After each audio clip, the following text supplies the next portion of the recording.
The auction block stank of sweat and fear, but Rowan Thatcher had smelled worse in the war, and he kept his face as blank as stone when they dragged the orc woman back onto the platform for the second time that day. She stumbled on the wooden steps, her wrists bound with iron that had rubbed the green skin raw, and Rowan felt something twist in his chest that he did not want to name. The auctioneer was already shouting about defects and damaged goods, his voice carrying across the market square where farmers and merchants had gathered to spend their coin on labor. They would not have to pay past the initial purchase. Rowan had come to buy seed for his wheat fields and perhaps a plow horse if the price was fair. But he found himself unable to look away from the orc woman as she lifted her chin with a pride that seemed impossible given her circumstances. Her name was Tara Ogren, though he would not learn that until later.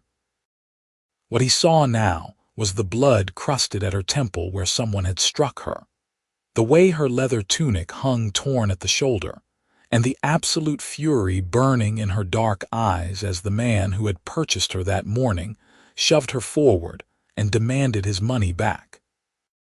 The crowd murmured and shifted, some laughing, others watching with the cold calculation of people who saw an opportunity in another's misfortune. "She attacked me," the man was saying, a portly merchant with rings on his fingers and a purple bruise blooming across his jaw. "Tried to bite my hand off when I went to chain her in the wagon. She is feral, unfit for service, and I want my 40 silver returned immediately." The auctioneer looked deeply annoyed, wiping sweat from his brow as he gestured at Tara with obvious distaste. The sale was finalized. All purchases are final unless the goods are proven defective at the time of transaction. "She is defective," the merchant shouted, pointing at his swelling jaw. "Look what she did to me in front of witnesses." Tara said nothing, but Rowan saw her shoulders rise and fall with each breath, saw the tension in every muscle as though she was ready to fight again if given the chance. Her tusks were small and white against her green skin, and there was a scar that ran from her pointed ear down to her collarbone that spoke of old violence survived. She had been a warrior once, he thought, before whatever circumstances had brought her to this market in chains. The auctioneer sighed heavily, clearly weighing the cost of a scene against the cost of a refund. Finally, he nodded. "Very well. 40 silver returned, and we will auction her again with full disclosure of her temperament, but the price will be lower and you will not be permitted to bid." The merchant snatched his coin purse when it was offered and stormed away, still muttering curses. The crowd pressed closer, scenting entertainment or a bargain, and the auctioneer raised his voice once more. "Now then, we have here an orc female, approximately 20 years of age, strong as an ox but with a wild disposition. She is suitable only for heavy labor and must be kept secured at all times. We will start the bidding at 20 silver. No one spoke. 20 silver was still too much for a slave who had already proven violent, and Rowan watched as the auctioneer's face reddened with frustration. 15 silver, then. 15 silver for a worker who can pull a plow like a draft horse. Still silence. Tara's eyes swept across the crowd, and for just a moment they met Rowan's. He saw no plea for help in them, no desperate hope. She expected nothing from any of them, and that somehow made it worse.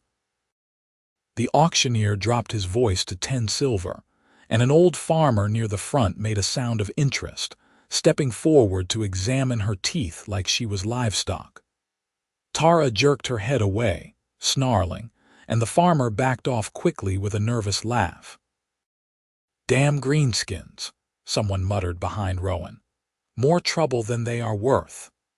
Rowan had heard that sentiment his entire life. He had even believed it once when he was younger and stupider and had not yet seen what men were capable of doing to each other, let alone to orcs. He had spent 5 years in the king's army on the northern border, fighting in skirmishes that bled the land and achieved nothing except filling graveyards. He had seen orc warriors fight with honor even as they died, had seen human soldiers torture prisoners for sport, and he had come home with the growing suspicion that monsters came in all colors of skin. He had inherited his father's farm 2 years ago when a fever took both his parents within a week of each other. The land was good, 80 acres of fertile soil along the River Thane, but it was too much for one man to work alone.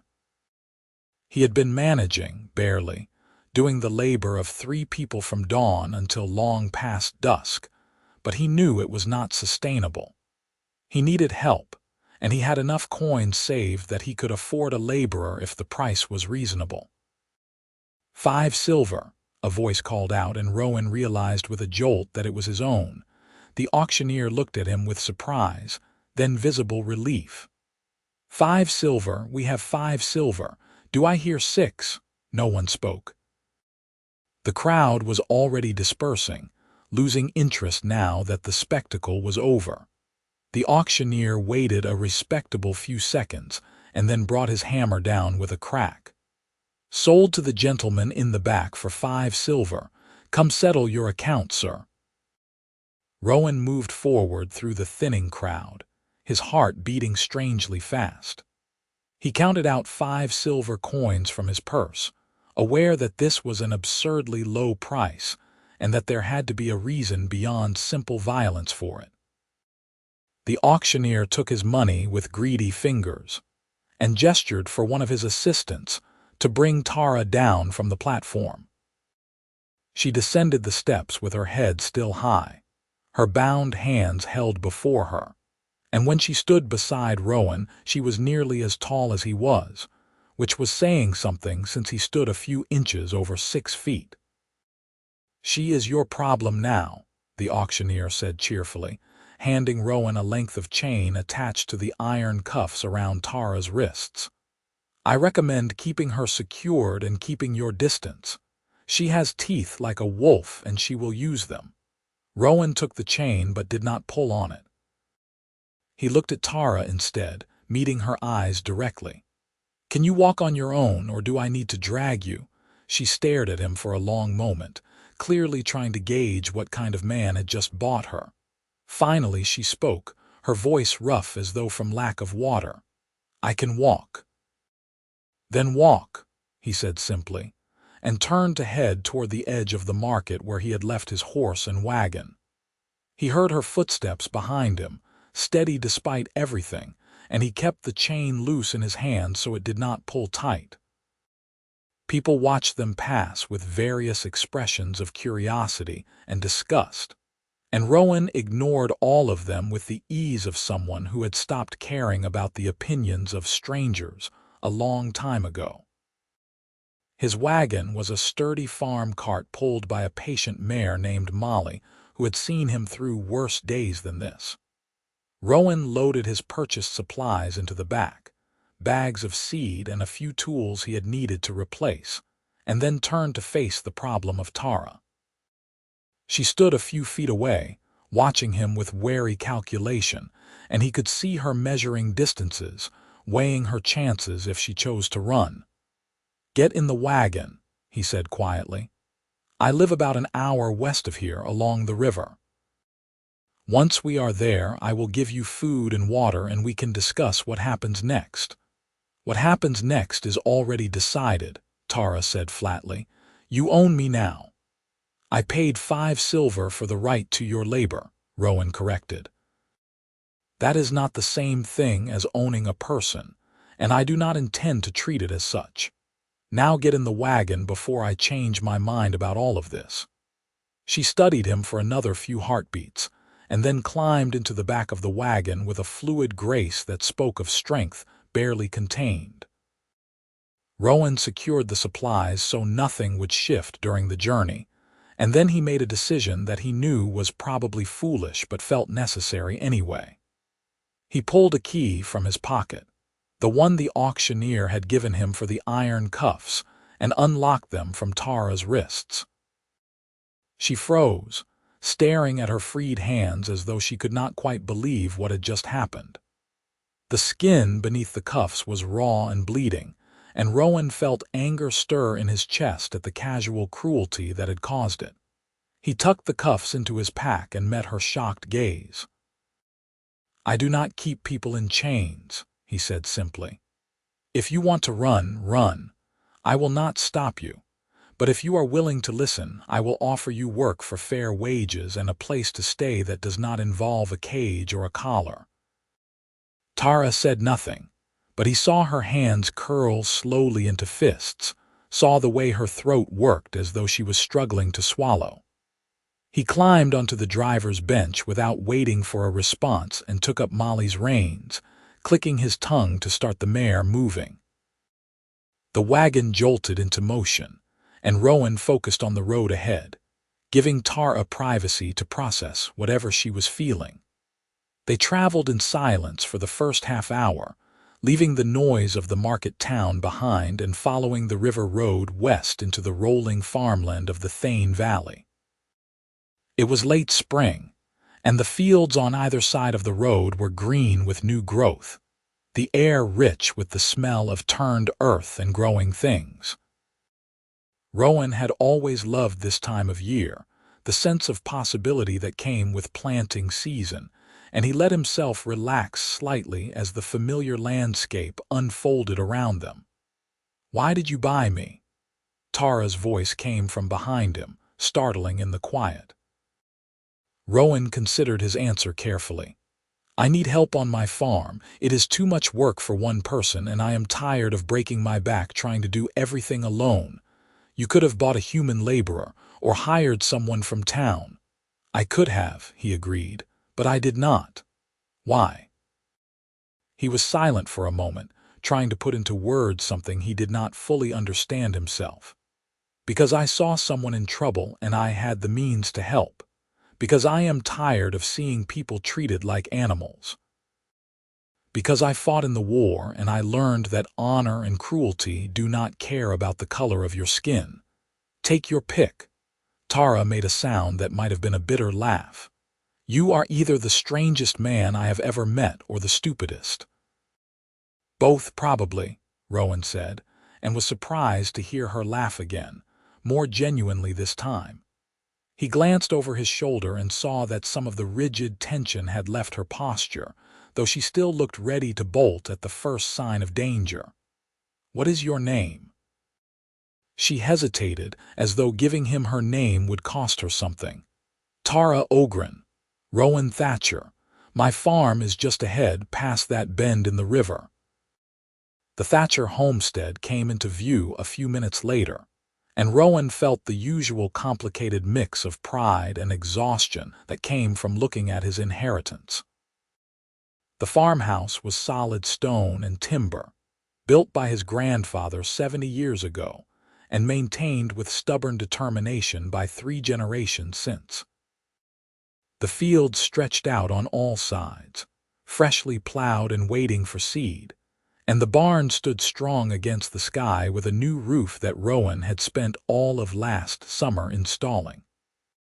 It was a good farm, a prosperous one by the standards of the valley, but it was also desperately understaffed, and Rowan knew he was only one bad harvest away from losing everything his family had built.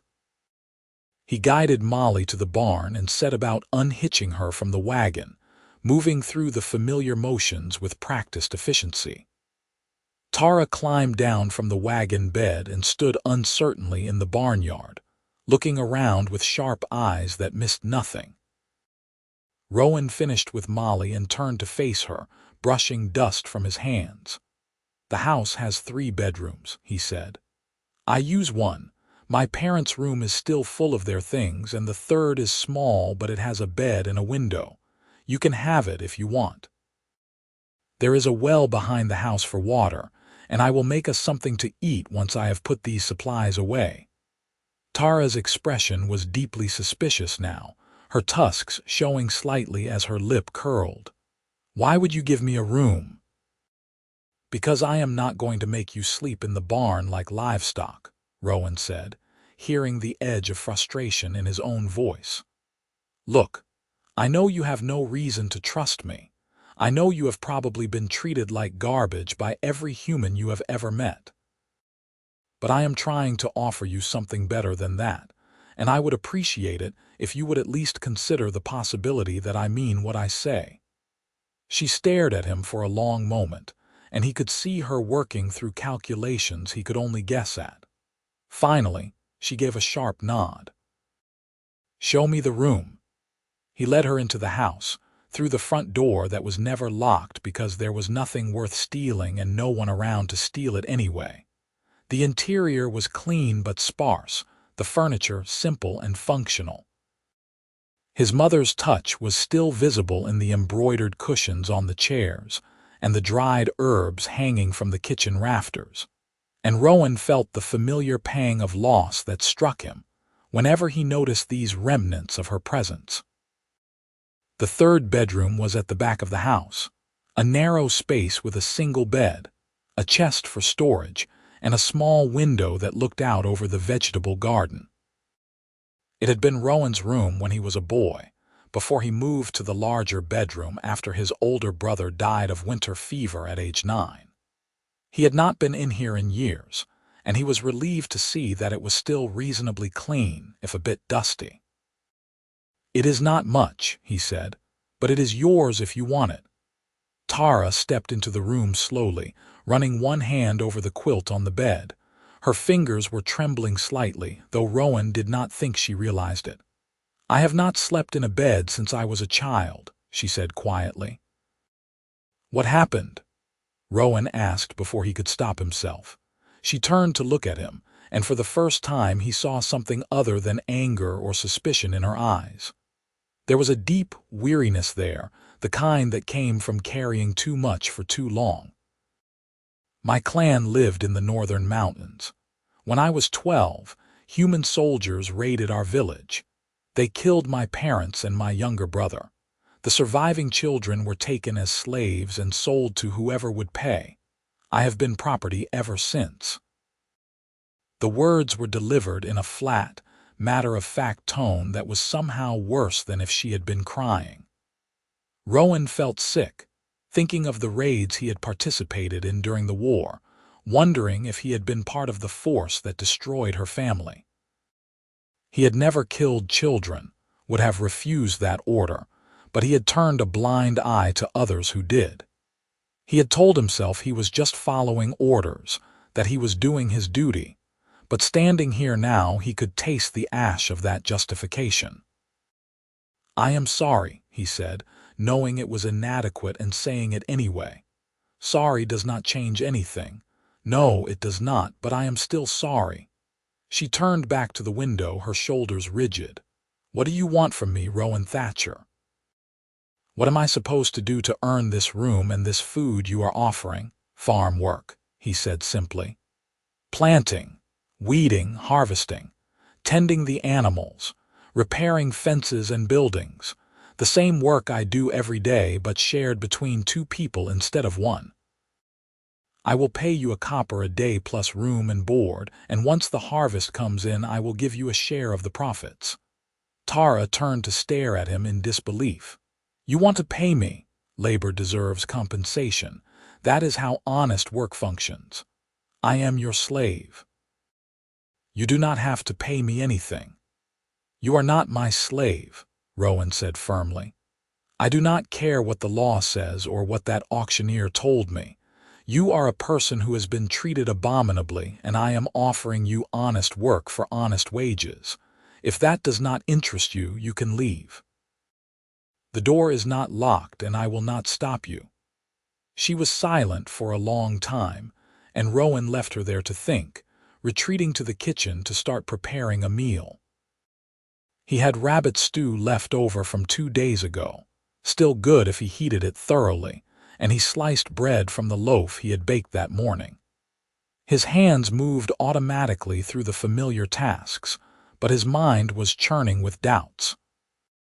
He had just brought a complete stranger into his home, someone who had every reason to hate him and his kind, and he had unlocked her chains and offered her a room and wages like a madman. His father would have called him a fool, and perhaps he was right. But when Tara emerged from the bedroom 20 minutes later, she met his eyes and said, "I will work for you. For now. But if you try anything, if you hurt me or touch me without permission, I will gut you with your own kitchen knife, and I will not lose sleep over it." "Fair enough," Rowan said, and ladled stew into 2 bowls. They ate in awkward silence at the small kitchen table, and Rowan tried not to watch too obviously, as Tara demolished her portion with the desperate hunger of someone who had been starved. He refilled her bowl twice without comment, and when she finally sat back with a shaky exhale, he poured her a cup of water from the pitcher and pushed it across the table. "When did you last eat?" he asked. 3 days ago." The merchant did not believe in wasting food on property that might be returned. Rowan's hand tightened on his own cup, hard enough that he heard the clay creak. He set it down carefully and took a slow breath, reminding himself that tracking down that merchant and introducing his face to a fence post would solve nothing. "Well, you will not go hungry here. I do not have much, but what I have I share." "Why?" Tara asked again, frustration creeping into her voice. "Why are you doing this? What do you get out of it? Help with my farm, and maybe the satisfaction of knowing I did not just walk past someone in need. That is stupid. So you said before. You are going to regret this, maybe." "But I have regretted a lot of things in my life, and most of them involved doing nothing when I should have acted. I would rather regret trying to help than regret walking away." Tara shook her head, clearly baffled, but she did not argue further. Rowan showed her where to find the washroom and left her to clean up while he went out to do the evening chores. The chickens needed feeding, the cows needed milking, and there were a dozen other small tasks that filled the hours between dinner and sleep. He was checking the fences at the north pasture when Tara found him, moving silently enough that he did not hear her approach until she spoke. "What do you need me to do?" He looked up, surprised. "You do not have to work tonight. You must be exhausted." "I am. But I do not like owing debts, and you fed me twice already. Feeding someone is not creating a debt. It is basic decency." "Maybe in your world," Tara said. "In mine, nothing is free." Rowan studied her face, seeing the stubborn pride that kept her standing upright despite everything. He recognized that pride because he had felt it himself during the dark months after his parents died, when neighbors offered help and all he could feel was the shame of needing it. "All right. You can help me milk the cows. Do you know how? I grew up in a farming clan before the raid. I know how to milk a cow." They worked side by side in the barn as the sun set, and Rowan found himself relaxing into the familiar rhythm of the work.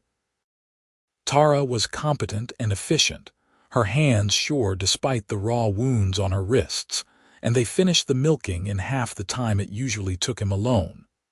By the time they walked back to the house, the stars were coming out, brilliant and cold in the darkening sky. "You should sleep," Rowan said when they reached the front door. "Tomorrow I will start planting the north field, and I could use your help if you are willing." Tara nodded, some of the suspicion easing from her expression. "I will help, and Rowan, thank you for the food and the room. I do not understand you, but I am grateful anyway." She disappeared into her bedroom before he could respond, and Rowan stood alone in the kitchen for a long moment, before finally heading to his own bed. He lay awake for a while, listening to the familiar sounds of the house settling and wondering what he had just gotten himself into. But beneath the worry, there was something else, something that felt almost like hope, and he held on to that as he drifted into sleep. The days that followed fell into a pattern that was both strange and surprisingly comfortable. Rowan woke before dawn as he always did, but now when he went to start the morning chores, he found Tara already up, hauling water from the well or scattering grain for the chickens. They worked together in companionable silence, speaking only when necessary, and slowly the tension between them began to ease. Tara was a tireless worker, strong and capable in ways that made Rowan grateful he had bought her contract despite the circumstances. She could lift as much as he could, work as long without complaint, and she had an intuitive understanding of farm rhythms that came from childhood experience. Together, they planted the north field in half the time Rowan had estimated, working in tandem to prepare the soil, sow the seed, and pray for rain. But it was the small moments that stuck with him.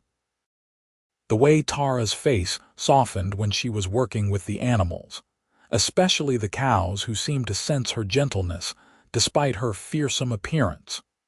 The rare occasions when she laughed at something he said, the sound rusty but genuine. The evening they sat on the porch after a long day and watched the sunset in comfortable silence, passing a jar of apple cider back and forth. 2 weeks after Tara arrived, Rowan woke to the sound of breaking glass. He grabbed the knife he kept beside his bed and ran toward the noise, his heart pounding. He found Tara in the kitchen, standing frozen amid shards of broken pottery, her face pale in the pre-dawn darkness. "What happened?" he demanded, scanning for intruders and finding none. "I dropped the pitcher," Tara said, her voice brittle. "I just wanted water and I dropped it, and I am sorry. I will pay for it. I will work extra to cover the cost." Tara, stop." Rowan set his knife on the table and moved carefully around the broken pottery, watching her closely. She looked terrified, he realized, genuinely afraid in a way he had not seen since the market. "It is just a pitcher. I do not care about the pitcher. But I broke it. I broke your property and it is pottery, it breaks. That is what pottery does."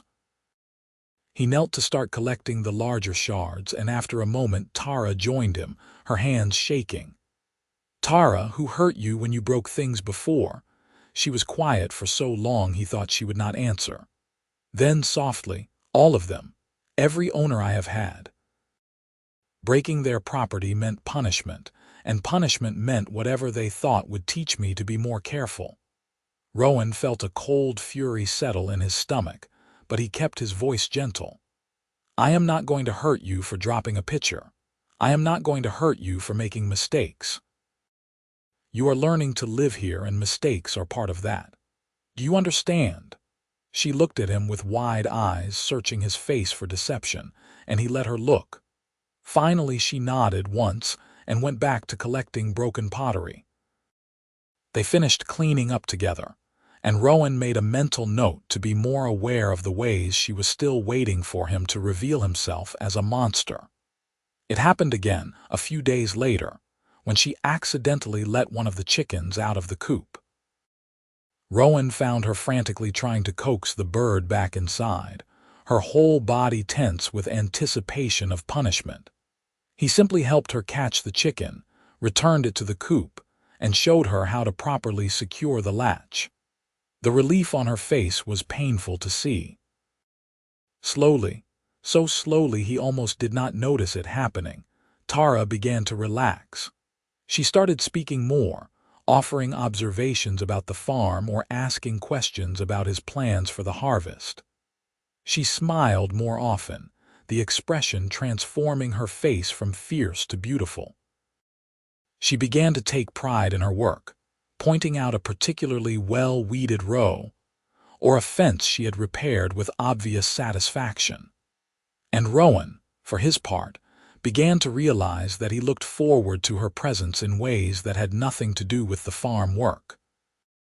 He liked the way she hummed while she worked, old orc songs in a language he did not understand.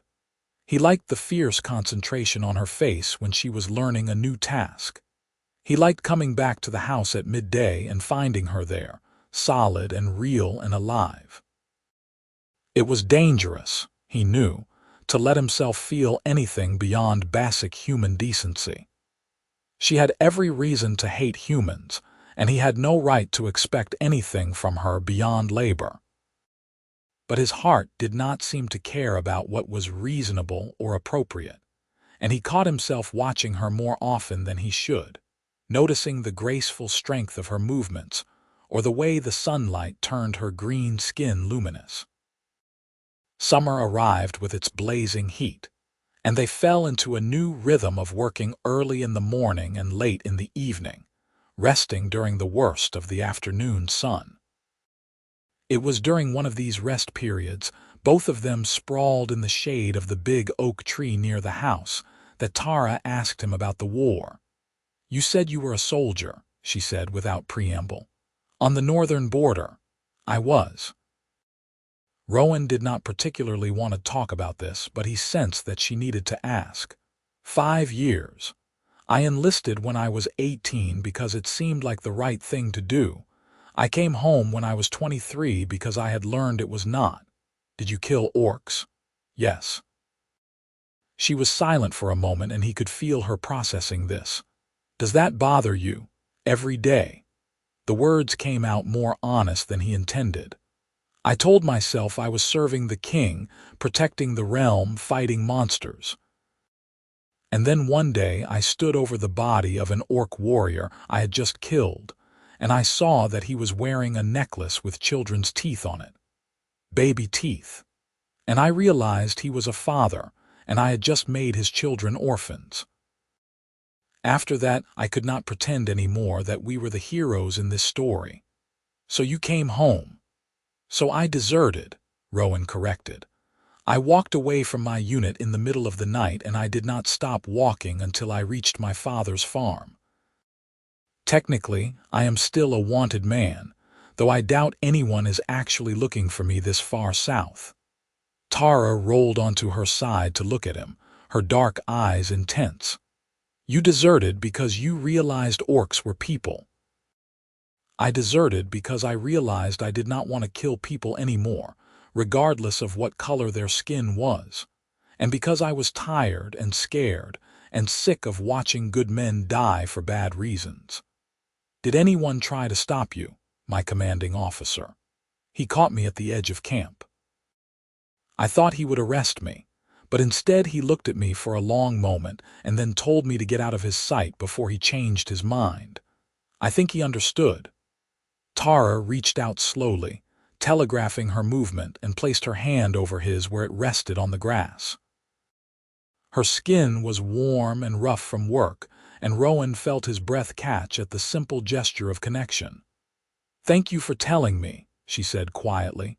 "Thank you for asking." They lay there in silence for a while longer, hands still touching, and Rowan felt something shift between them that he could not quite name but knew was significant.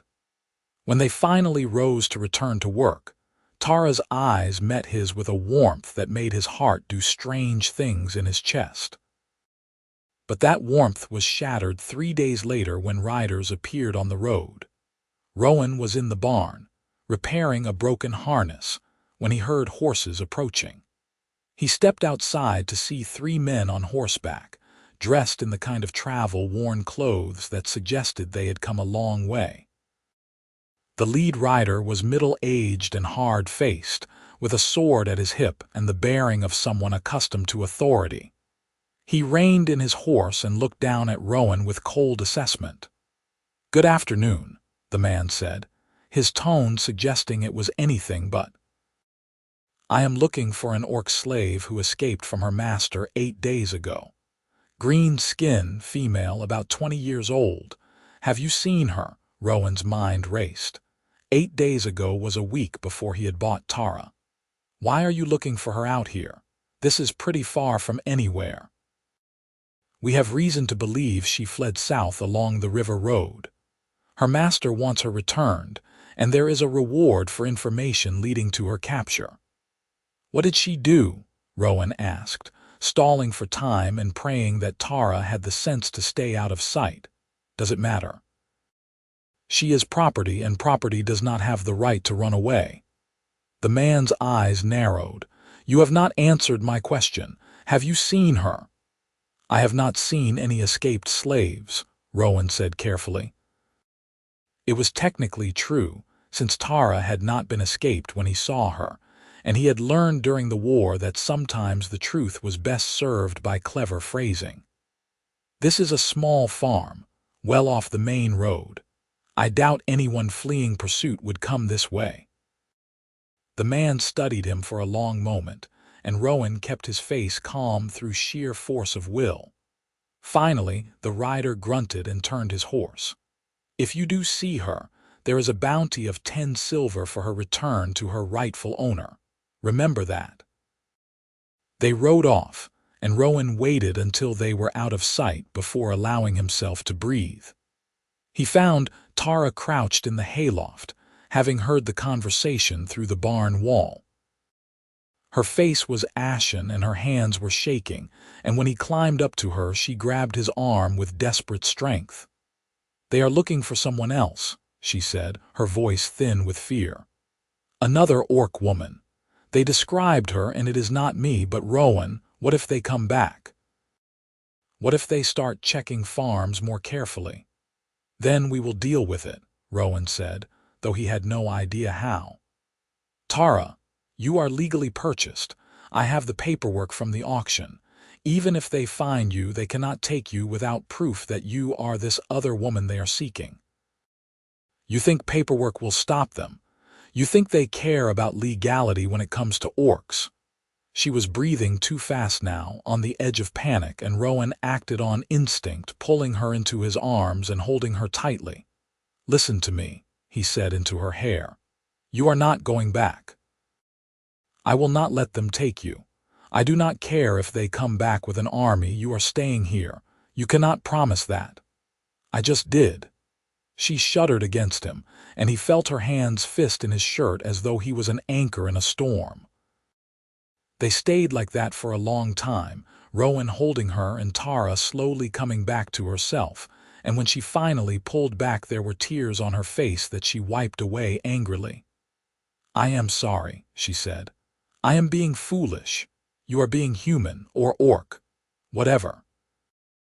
You are being a person who has been hunted and hurt, and you have nothing to apologize for."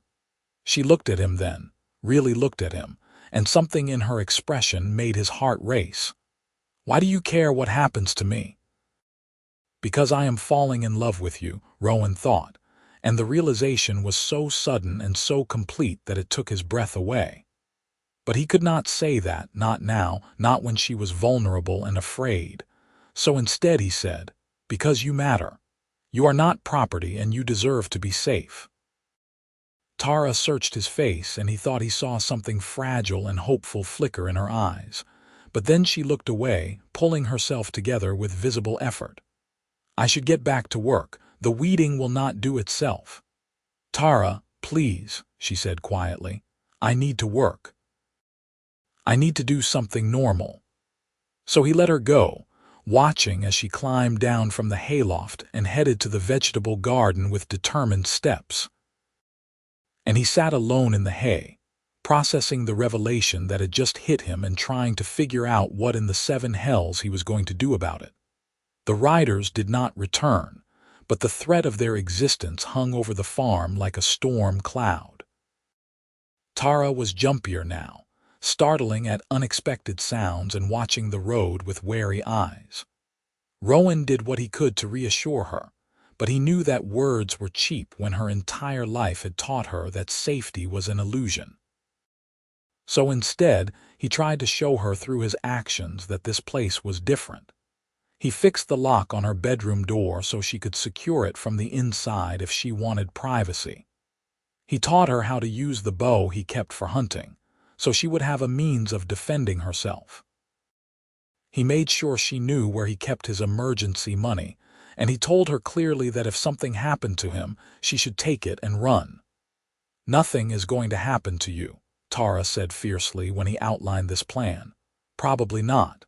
But I want you to know you have options." "I do not want options. I want you to stop talking like you are going to die." The vehemence in her voice startled him, and when he looked at her, he saw something raw and unguarded in her expression. "Tara, no." She stood abruptly, her chair scraping against the floor. "I am going to bed." "Good night, Rowan." She fled before he could respond, and Rowan sat alone in the kitchen, wondering if she had just revealed that her feelings were not as one-sided as he had assumed. The thought was terrifying and exhilarating in equal measure, and he did not sleep well that night for thinking about it. Harvest time came with its usual exhausting intensity, and for weeks they did little but work from before dawn until after dark, bringing in the wheat and barley and storing it safely against the coming winter. It was back-breaking labor, but it was also deeply satisfying, and Rowan felt something close to joy as he looked at the full granary and knew he would not go hungry in the cold months ahead. He paid Tara her wages as promised, counting out copper coins every evening and adding them to the jar he had given her for saving.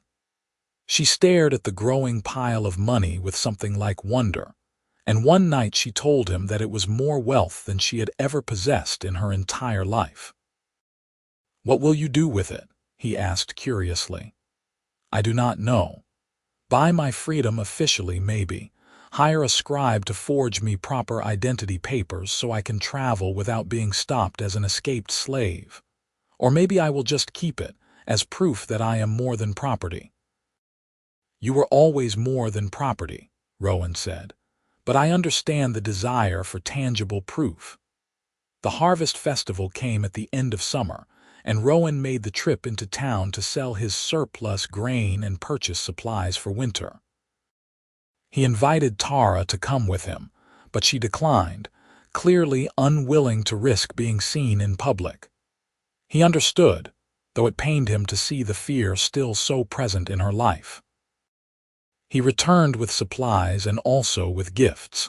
A new dress for Tara, made of sturdy green cloth that he thought would suit her, and a pair of proper work boots to replace the worn-out ones she had been wearing. She stared at the presents with wide eyes, and for a moment he thought she might cry. "You did not have to do this," she said, running her fingers over the fabric. "I wanted to. You have worked hard and you deserve nice things." "Rowan, this is too much." "It is a dress and some boots. It is not too much." He hesitated, then added, "There is something else." He pulled out a small leather pouch and handed it to her. Inside was a delicate silver chain with a small pendant in the shape of an oak leaf. Tara lifted it out with trembling fingers, holding it up to the light. "It is beautiful," she whispered. "I saw it at the market and I thought of you. You do not have to wear it if you do not want to, but I wanted you to have something that was yours alone. Not for work, not for function, just because you deserve beautiful things." Tara looked at him then, and the expression on her face was so full of emotion that Rowan felt his throat tighten. "Help me put it on." He moved behind her and fastened the chain around her neck with fumbling fingers, intensely aware of the warmth of her skin, and the way she held very still as though afraid to break the moment. When it was secured, she turned to face him, one hand touching the pendant where it rested against her collarbone. "Thank you," she said, and then, before he could respond, she leaned forward and kissed his cheek. It was just a brief press of lips against skin, over almost before it began, but Rowan felt it like a lightning strike. Tara pulled back quickly, her face flushing darker green, and fled to her room without another word. And Rowan stood frozen in the kitchen, one hand pressed to his cheek, and admitted to himself that he was utterly and completely lost.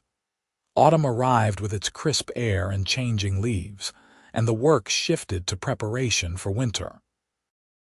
They repaired buildings, stocked firewood, preserved food, and made sure the animals would be comfortable in the coming cold. It was during this time, working side by side in the comfortable rhythm they had developed, that Rowan realized he could not imagine his life without Tara in it anymore. She had become essential to him, as necessary as breathing, and the thought of her leaving someday was physically painful. But he had no right to ask her to stay beyond their labor agreement, and he did not know how to tell her what he felt without potentially destroying the fragile trust they had built. So he said nothing, and the days grew shorter, and he tried to memorize every moment in case it was all he would ever have. It was Tara who finally broke the stalemate, on an evening in late autumn when the first frost had touched the fields. They were sitting on the porch as they often did after dinner, watching the stars emerge in the deepening sky, when she spoke without warning. "I am in love with you." The words hung in the air between them, stark and brave, and Rowan turned to stare at her in shock. She was looking straight ahead, her jaw set stubbornly, and he could see the tension in every line of her body. "I know I should not be," she continued when he did not respond. "I know it is stupid and dangerous and that you probably do not feel the same way. But I am tired of pretending, and I thought you should know. You have been kinder to me than any person I have ever met, human or orc, and somewhere along the way I stopped being afraid of you and started being afraid of losing you. So there, I said it. You can ignore it if you want, and we can go back to pretending tomorrow, but tonight I needed you to know." Rowan found his voice, though it came out rougher than usual. "Why would I ignore it? Because I am an orc and you are human, and there are about 1,000 reasons why this is a terrible idea. Name one that actually matters." She turned to look at him then, her eyes wide with surprise. "Society would never accept it. Your neighbors would shun you. You could lose everything." "I do not care what my neighbors think, I care about you." "Rowan, let me finish." He turned to face her fully, taking her hands in his. "I have been in love with you for months, since the day you laughed at my terrible joke about the chicken and the fence post, maybe even before that. I have been trying to figure out how to tell you without making you feel obligated or uncomfortable, and apparently I was overthinking it. You love me." The words came out small and disbelieving. "I love you. I love your strength and your courage and the way you hum while you work. I love how fierce you are when you are angry and how gentle you are with the animals. I love the sound of your laugh and the way you scrunch up your nose when you are concentrating. I love you, Tara Ogren, and if you will have me, I would like to spend the rest of my life proving it to you." There were tears streaming down her face now, and she was smiling wider than he had ever seen. "Yes," she said. "Yes, of course yes, you ridiculous man." And then she kissed him, properly this time, and Rowan felt the world narrow down to the warmth of her mouth, and the softness of her lips, and the way she clutched at his shirt like she was afraid he might disappear. When they finally broke apart, both breathing hard, he rested his forehead against hers and felt something settle in his chest that had been restless for years. "So what now?" Tara asked softly. Now we keep living. We work the farm, we get through the winter, and we figure out how to build a life together." Just like that, she laughed, the sound joyful and free. "It cannot possibly be that simple, probably not, but we will handle complications as they arise, together." "Together," Tara repeated, like she was testing out the word. "I like the sound of that." They stayed on the porch until the cold drove them inside, and then Rowan built up the fire and they sat together on the old couch, Tara tucked against his side with his arm around her shoulders. They talked for hours, sharing stories and dreams and fears, learning each other in this new context of acknowledged love. And when Tara finally yawned and said she should go to bed, Rowan walked her to her door and kissed her goodnight with a tenderness that made her smile. "I love you," he said, because he could say it now, because it was true and she felt the same way.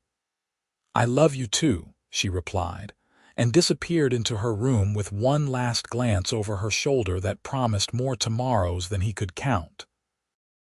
The winter was hard, as winters always were, but they faced it together, and that made all the difference.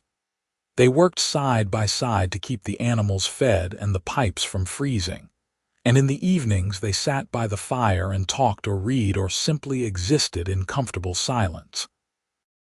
Rowan taught Tara to read, slowly and patiently working through the basics, and he felt proud enough to burst when she successfully read an entire page of his mother's old recipe book without help. They were careful with each other's boundaries, learning through trial and error what affection looked like in this new context. Rowan never assumed anything, always asking before touching or kissing, and Tara gradually relaxed into the physical aspect of their relationship with a trust that he knew was hard-won. There were nights when she had nightmares about her past, and he held her through them, offering comfort without demanding explanation. There were days when he fell back into old patterns of working himself too hard, and she called him out on it with a bluntness he appreciated. They learned to fight fairly, disagreeing about farm decisions or household matters, but always coming back to the core truth that they were on the same side. They learned each other's rhythms and habits, the small intimacies that came from sharing a life. And slowly, carefully, they built something that felt like home in a way that transcended place or property. Spring came again, as it always did, and with it came a visitor that Rowan had not been expecting. He was repairing the chicken coop when he heard an unfamiliar voice calling his name. He turned to see a man approaching across the field, dressed in traveling clothes and leading a tired-looking horse. It took Rowan a moment to place him, and when he did his stomach dropped. It was Lieutenant Garrett, his former commanding officer from the war. "Rowan Thatcher," Garrett said when he got close enough, his voice neutral. "It has been a while." "Sir," Rowan said automatically, then winced at the old habit. "What are you doing here? I am not here to arrest you if that is what you are worried about." "I am retired now as of 3 months ago. I am traveling south to visit my sister and I thought I would stop and see how you were doing." Rowan relaxed slightly, though he remained wary. "I am doing well, farming, trying to put the war behind me. Good, you were always too decent for that work." Garrett's eyes moved past Rowan to where Tara had emerged from the barn, clearly checking on the commotion. "And you have company, I see." "That is Tara. She works with me on the farm." Garrett studied Tara for a long moment, and Rowan saw the moment when recognition clicked. "She is an orc." "She is a person," Rowan corrected, hearing the edge in his own voice. "And she is important to me. If that is a problem, you can leave now." To his surprise, Garrett laughed. "Easy, son. I am not judging. I am just surprised." "But then again, you always did have a talent for seeing past the obvious." He glanced at Tara again and nodded respectfully. "Madam." Tara looked uncertain but nodded back. Rowan felt some of the tension ease from his shoulders, though he did not lower his guard completely. "Would you like some water? You look like you have been traveling hard." "I would appreciate that, thank you." They ended up sitting on the porch, the three of them, sharing water and some of the bread Tara had baked that morning. Garrett asked about the farm, and Rowan found himself relaxing as they talked about crops and weather, and the simple concerns of civilian life. Tara listened more than she spoke, but Rowan saw her gradually relax as it became clear that Garrett meant them no harm. Eventually, the conversation turned to the war, as Rowan had known it would. Garrett spoke about the final year after Rowan had left, the increasing brutality on both sides, the way the conflict had ground to an exhausted stalemate. "The peace treaty was signed last winter," he said. "The border is officially settled now, with both sides agreeing to leave the other alone. It is not perfect, but it is better than more bloodshed." "That is good news," Rowan said, meaning it. "It is, though I suspect it will take a generation or more before the wounds fully heal." Garrett looked at Tara. "If you do not mind me asking, where is your family now? Dead or scattered?" Tara said flatly. My clan was destroyed years ago. I have no idea if any of my relatives survived. I am sorry to hear that. Garrett was quiet for a moment, then said, "For what it is worth, there are orcs moving back into the northern territories now that the war is over, reclaiming old lands, rebuilding. If you wanted to look for your people, it would be safer now than it has been in years." Tara glanced at Rowan, something complicated in her expression. "I will think about it. Thank you." Garrett stayed for an hour more and then took his leave with handshakes and well wishes. As he mounted his horse, he looked down at Rowan with something that might have been approval. "You found a good life here, better than what the army could have given you. I am glad." "Thank you, sir. Safe travels." They watched him ride away, and then Tara turned to Rowan with troubled eyes. "Do you think I should go north? Try to find my clan? Do you want to? I do not know. Part of me wants to know if anyone survived, but another part of me is afraid of what I will find, and I do not want to leave you." "You would not have to leave permanently," Rowan said carefully. "If you wanted to go, I would go with you. We could make the trip together, look for your family, and then decide what comes next." "You would do that, Tara. I would do anything for you. If finding your family is important, then it is important to me too." She hugged him tightly, pressing her face against his shoulder. "Can we think about it? I am not ready to decide right now." "Of course. Take all the time you need." But the seed had been planted, and over the next few weeks Rowan noticed Tara becoming more thoughtful, staring north sometimes with a longing that hurt his heart. He did not push, trusting that she would tell him when she was ready. And in the meantime, they continued with the spring planting and the endless work of the farm. It was on a warm evening in late spring, almost exactly a year since he had bought her freedom at the market, that Tara brought up the subject again. They were sitting by the river, watching the water flow past, when she spoke. "I want to go north.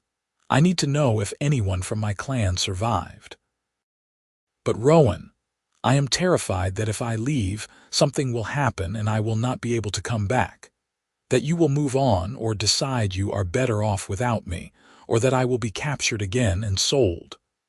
"None of those things will happen," Rowan said firmly. "I will come with you, and if anyone tries to take you, they will have to go through me first. And as for moving on," he took her hand, lacing their fingers together. "Tara, you are it for me.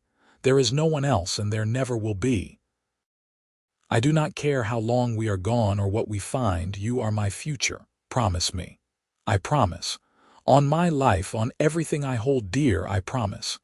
She kissed him then, fierce and desperate, and when she pulled back there was determination in her eyes. "Then let us go. Let us find out what is left of my past, so I can fully commit to our future." They spent 2 weeks preparing for the journey, hiring a neighbor boy to tend the farm in their absence and packing supplies for the long trip north. Rowan sold some of his stored grain to finance the journey, and he bought 2 good horses because traveling on foot would take too long. Tara was nervous but resolute, and the night before they left, she came to Rowan's room and asked if she could sleep beside him. "I do not want to be alone tonight," she said quietly. "You are never alone," Rowan replied, but he pulled back the blankets and welcomed her in. They lay together in the darkness, Tara's head on his chest and his arms around her, and talked in whispers about hopes and fears, until they finally drifted into sleep. The journey north took 3 weeks of hard traveling, following the river road until it turned into mountain paths, and then finally into the high valleys where orc clans had traditionally lived. The landscape was scarred by war, burned villages and abandoned homesteads marking the passage of violence, but there were also signs of new life. They passed orc families rebuilding homes, farmers clearing land for planting, and once they saw a group of orc children playing in a stream with the kind of carefree joy that suggested they felt safe. Tara questioned everyone they met, describing her clan symbols and asking if anyone had seen or heard of survivors. Most people could not help, but a few had fragments of information. A clan that had fled east into the deep mountains, rumors of survivors joining other groups, a woman who matched the description of Tara's aunt seen in a settlement 2 days north. They followed the leads carefully, and finally, in a small village nestled in a valley that Tara recognized from her childhood, they found what they were looking for. An older orc woman was working in a vegetable garden, and when she looked up and saw Tara, she dropped her tools and stared. "Tara," she said, her voice disbelieving. "Little Tara, they told me you were dead." "Aunt Mira," Tara breathed, and then she was running, crashing into the woman's arms with a sob that seemed to tear itself from her chest. Rowan stayed back, giving them privacy for their reunion, and watched as Tara and her aunt clung to each other and wept. Eventually, Mira looked up and noticed him, her expression wary, and Tara hastily explained who he was and how they had met. Mira's wariness eased somewhat, though Rowan could see the remnants of distrust that war had planted. They stayed in the village for a week, and Rowan learned more about Tara's past than she had ever told him. Mira spoke of the raid that had destroyed their clan, the desperate scramble to escape, the years spent hiding and moving from place to place. She told them that Tara's younger brother had died in the raid, as Tara had known, but that a cousin had survived and was living in another settlement a few days away. Tara absorbed all of this with a mixture of grief and relief, mourning the losses but grateful for the survivors. She and Mira talked for hours, reconnecting and sharing stories, and Rowan saw some of the old wounds begin to heal in the presence of family. But he also saw Tara's eyes turning south more and more often as the week wore on, and he knew what it meant.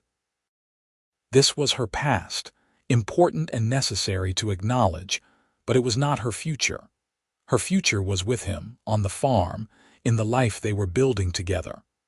On their last night in the village, Mira pulled Rowan aside while Tara was saying goodbye to some of the other villagers. The older woman studied him with sharp eyes, and he met her gaze steadily, letting her see whatever she needed to see. "She loves you," Mira said finally.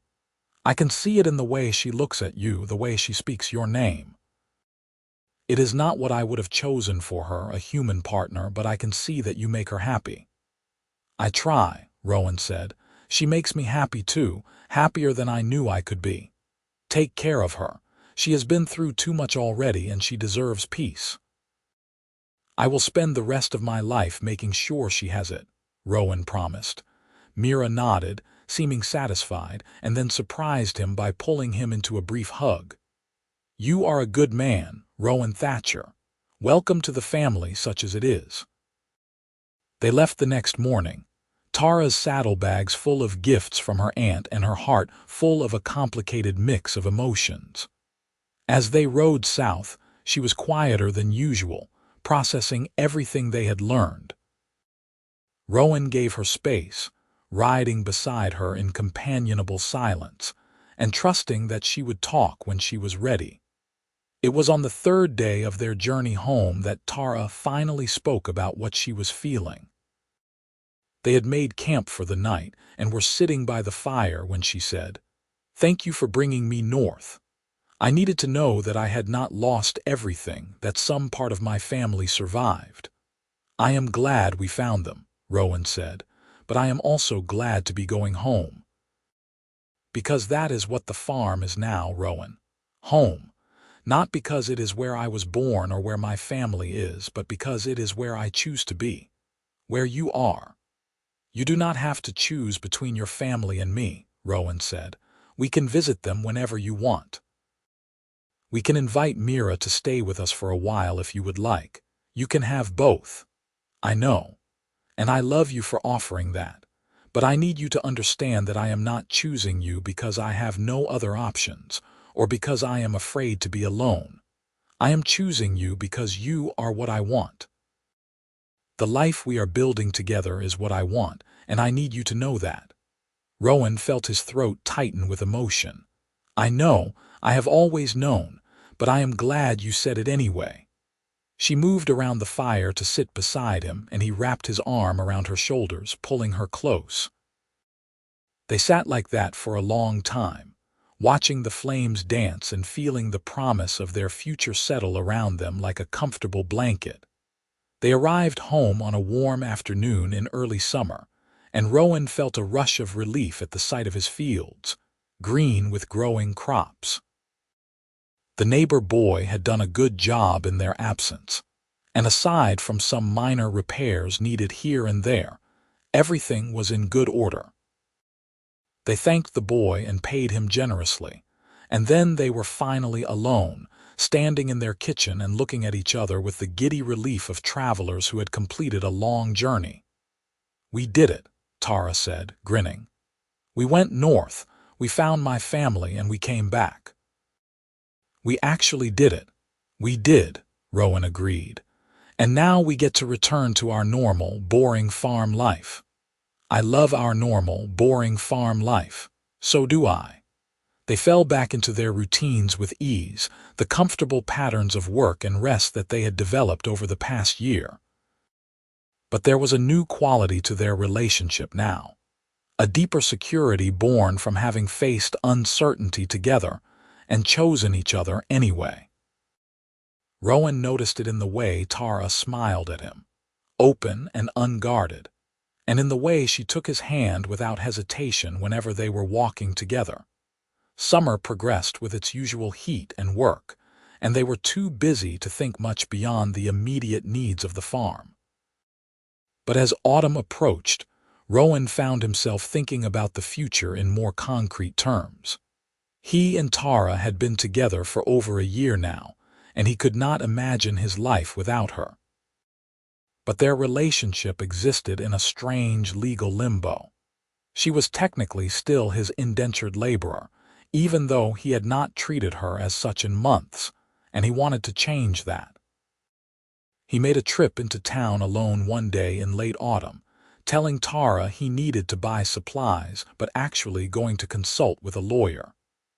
The conversation was enlightening and frustrating in equal measure. The lawyer explained that Rowan could formally free Tara by signing a release of indenture, which would give her legal independence, but also leave her vulnerable as an orc without formal protection in human society. Alternatively, they could marry, which would grant Tara legal status as his wife and all the protections that entailed, but which was complicated by the fact that interspecies marriages were not legally recognized in all regions. "My advice," the lawyer said, "is to do both. Free her formally, so she has the paperwork proving her independence, and then marry her in whatever way feels right to you both, legal recognition or not. That way she has documentation of her free status, and you both have the personal commitment you want." Rowan paid for the advice and the paperwork, and rode home with his mind churning with plans. That evening, after dinner, he asked Tara to take a walk with him down to the river. She agreed, curious, and they strolled through the twilight to their favorite spot on the bank where the water ran clear over smooth stones. "I have something for you," Rowan said, pulling folded papers from his jacket. "This is a formal release of indenture. I should have done this months ago, but I wanted to make sure the paperwork was done correctly. As of today, you are legally free. No owner, no master, just yourself." Tara took the papers with shaking hands, staring at the official seal and the lawyer's signature. "Rowan, this is I do not know what to say." "You do not have to say anything. Your freedom is not contingent on gratitude or service or anything else. It is yours unconditionally." She was crying now, tears streaming down her face as she clutched the papers. Thank you so much." "There is something else." Rowan took a deep breath, suddenly more nervous than he had been in his entire life. "Tara, I love you more than I have ever loved anyone or anything. You are my partner, my best friend, and the person I want beside me for the rest of my life. I know that legally our marriage might not be recognized everywhere, and I know that there will be people who judge us or make our lives difficult because of it. But I do not care about any of that. I only care about you and building a life together and making sure you know every single day how much you mean to me." He got down on one knee, pulling a simple silver ring from his pocket. "Will you marry me, Tara Ogren? Will you be my wife, my partner, and my family for as long as we both live?" Tara stared at him, her mouth open in shock, and for a terrible moment Rowan thought she might say no. But then she was pulling him to his feet and kissing him with a fierceness that spoke louder than words, and when she finally pulled back, she was laughing and crying at the same time. "Yes," she said. "Yes, absolutely yes, you wonderful, ridiculous, perfect man. I will marry you." Rowan slipped the ring onto her finger, his hands shaking, and then he pulled her into his arms and held her tight while she cried into his shoulder. They stood like that for a long time, the river flowing past and the stars emerging overhead, and Rowan felt a peace settle over him that he had never experienced before. They were married a month later, in a simple ceremony by the river with Tara's Aunt Mira and a few trusted neighbors in attendance. There was no priest, since no priest would agree to perform an interspecies marriage, but Rowan's neighbor Hannah agreed to officiate, and she spoke beautiful words about love and commitment that made Tara cry again. They exchanged vows they had written themselves, promising to stand by each other through good times and bad, to honor each other's autonomy while building a shared life, and to face whatever the future held together. When Hannah pronounced them married, Rowan kissed his wife with a joy that felt like it might lift him off the ground. The small gathering cheered, and they celebrated with a feast that Hannah and Mira had prepared, eating and drinking and telling stories as the sun set on what Rowan privately thought was the best day of his life. That night, alone in the house that was now undeniably theirs together, Rowan and Tara consummated their marriage with a tenderness and passion that felt like coming home. They learned each other's bodies the way they had learned each other's hearts, with patience and care and love. And when they finally fell asleep in each other's arms, Rowan thought that he had never been happier. The years that followed were not always easy.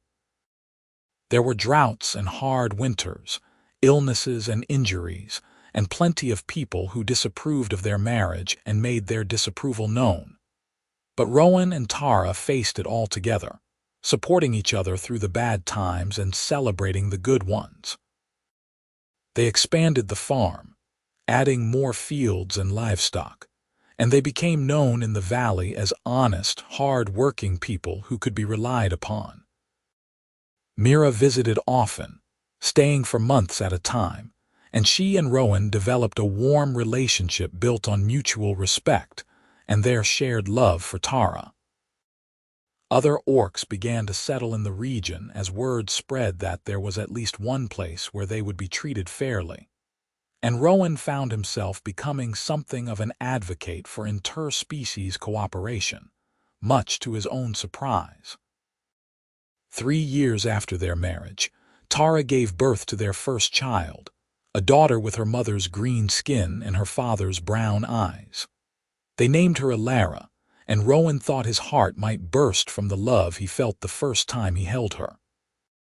2 years later, a son followed, smaller and louder, with his father's brown skin and his mother's pointed ears. They named him Finn, and their family felt complete. Watching his children grow, seeing Tara blossom into motherhood while still remaining the fierce, strong woman he had fallen in love with, Rowan often thought back to that day in the market when he had paid 5 silver for a woman no one else wanted. It had seemed like a small decision at the time, barely worth thinking about, but it had changed his entire life. He had paid twice the price the auctioneer originally asked, going back to purchase her freedom papers from the lawyer. He had set her free, and in doing so he had freed himself from a life of loneliness and purposeless work. Together, they had built something beautiful out of broken pieces, and Rowan knew with absolute certainty that he would make the same choice 1,000 times over. On warm evenings when the work was done and the children were asleep, Rowan and Tara still sat on the porch and watched the sunset, hands clasped and hearts full. And Rowan would look at his wife, this woman who had been returned to the market like defective property, and he would marvel at the sheer luck that had brought her into his life. "What are you thinking?" Tara would ask, catching him staring.